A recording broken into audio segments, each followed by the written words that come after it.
আমি তো আমার ইনফর্মাল ড্রেসে আমার বাসায় ছুটির দিন, বাস্তব কথা হলো চুলই কাটাচ্ছিলাম, যখন হঠাৎ শুনতে পারলাম যে যমুনায় আন্দোলনকারীরা ঢুকে পড়তেছে, আমি অন্য কোনোরূপ প্রস্তুতি নিয়ে আই রাস্ট, এবং যাই দেখি অবস্থা ভয়াবহ। এবং এই নির্বাচনের 5-6 দিন আগে যদি যেখানে সরকার প্রধান থাকেন সেখানে যদি আন্দোলনকারী ঢুকে যায়, যেখানে আমার 144 দ্বারা সভা সমাবেশ নিষিদ্ধ আছে, সেখানে এসে আপনার যদি আন্দোলনকারীরা এই ধরনের কর্মকাণ্ড করে, তাহলে কি পুলিশ কমিশনার বসে থাকার কোনো সুযোগ আছে কিনা? ডেইলি স্টার, প্রথম আলোতে যে আক্রমণ হলো গভীর রাত্রে 11টায়, ট্রাফিক জ্যামের কারণে আমার অফিসারদেরকে আমি ওখানে সময় মতো পাঠাতে পারি নাই, এবং এই ধরনের ঘটনা ঘটলো, তখন তো সব ব্লেম পুলিশের উপরই আসলো। আমি পুলিশ কমিশনার হিসাবে কিভাবে আন্দোলনকারীদেরকে সরকার প্রধানের বাসভবন কাম অফিসে ঢোকার মতো ঘটনা ঘটাতে ঢোকার যে কি বলে সুযোগ বা ঢুকতে যাচ্ছে, এই অবস্থায় আমি কি বসে থাকার কোন সুযোগ আছে কিনা?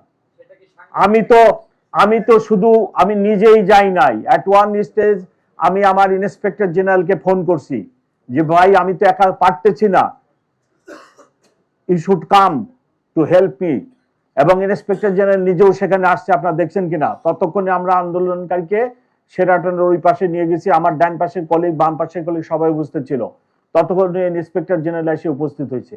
আপনারা এই কথা লেখেন যে গত 15 মাসে যে এই যে 20টা লোক 10টা লোকে রাস্তা ব্লক করে ফেলে, প্রেগনেন্ট লেডি ডেলিভারির জন্য হাসপাতালে যেতে পারে না, হার্ট অ্যাটাক আলা রোগী যেতে পারতেছে না, অবক যেতে পারতেছে না, পরীক্ষাতে যেতে পারতেছে না, বিমানবন্দরে টিকিট আছে প্লেন ফেল করতেছে, আপনারা এই কথাগুলো লেখেন।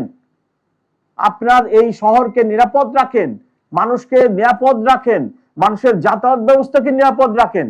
আপনার কোথায় কোথায় রাস্তা বন্ধ, কোথায় কোথায় রাস্তা বন্ধ, এটা কি মিথ্যা বলতেছি আমি? আপনিও তো মুভমেন্ট করতে পারেন না। আমাদের যে কম্প্রিহেন্সিভ নিরাপত্তা পরিকল্পনা, এখানে সাংবাদিক, ডাক্তার, ইঞ্জিনিয়ার, আমার কলিগ সবাই আছে এই পরিকল্পনা, ঢাকাবাসী 3 কোটি ঢাকাবাসী এই পরিকল্পনার মধ্যে আছে। কারণ নিরাপত্তা হানি ঘটবে এরকম আমরা মনে করি না, আপনাদেরও ঘটবে না। আপনারা জেনে রাখেন যে শঙ্কিত হওয়ার কোনো কারণ নেই, আমি আপনাদের নিরাপত্তা 100% নিশ্চিত করব, এটা জেনে রাখেন। গত 15 মাস I am police commissioner of Dhaka metro police, আপনারা কি দেখছেন আমরা কোন দলের পক্ষে কাজ করছি? যদি তাই দেখেন যে কোন দলের পক্ষে কাজ করি নাই, তাহলে এটাই প্রমাণ করে আমরা কোন দলের না।